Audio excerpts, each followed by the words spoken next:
Now, tonight we're discussing good versus evil. But I didn't want to just say, you know, I think most people watch the show and they say, well, Jefferson Pierce's character is good and Tobias Whale's character is evil.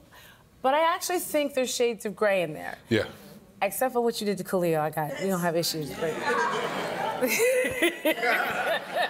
it was wrong, man.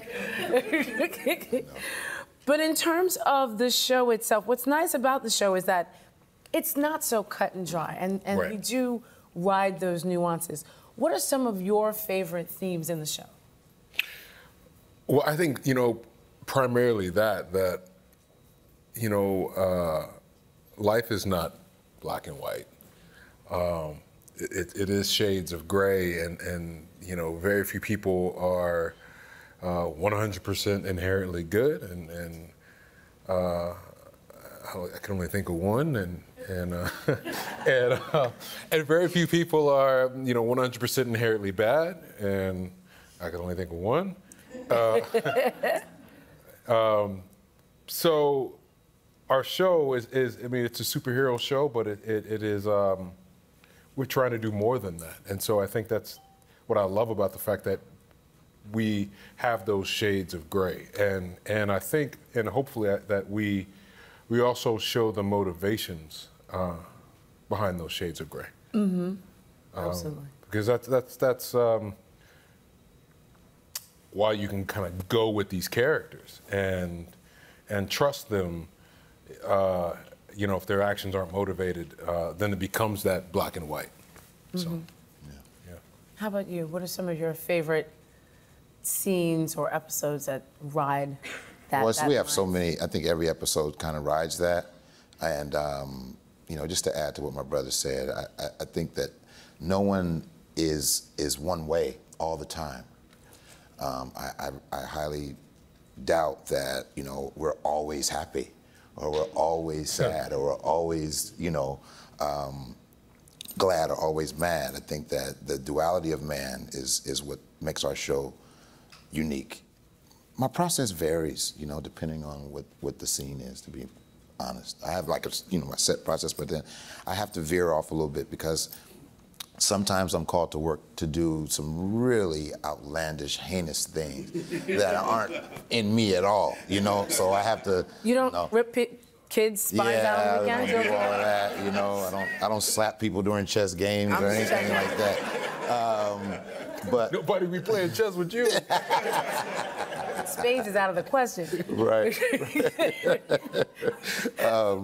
So no, you know, and depending on that process, you know, or if I'm doing something that's more personal or intimate, whether it be talking to a painting, or you know, talking to a painting of your deceased sister, yeah, or you know, or doing, you know, some things, you know, my first kissing scene or things like that, I prepare differently. But to your question, you know, I don't look at Tobias as evil. He's conflicted, and he deals with a lot of black pain. And he, you know, because of how he was brought into the world, the uniquenesses he was born with, and the lack of support that he had because of that around him, it doesn't necessarily justify his actions, but it definitely justifies his mindset and where he is as a man. And that allows me, you know, because I love the guy, so that allows me to empathize with him deeply and where he is, you know. And then the fact that he has become, despite those obstacles that he's born with, he's become very successful and prominent in his community, you know, or at a time he was. Yeah.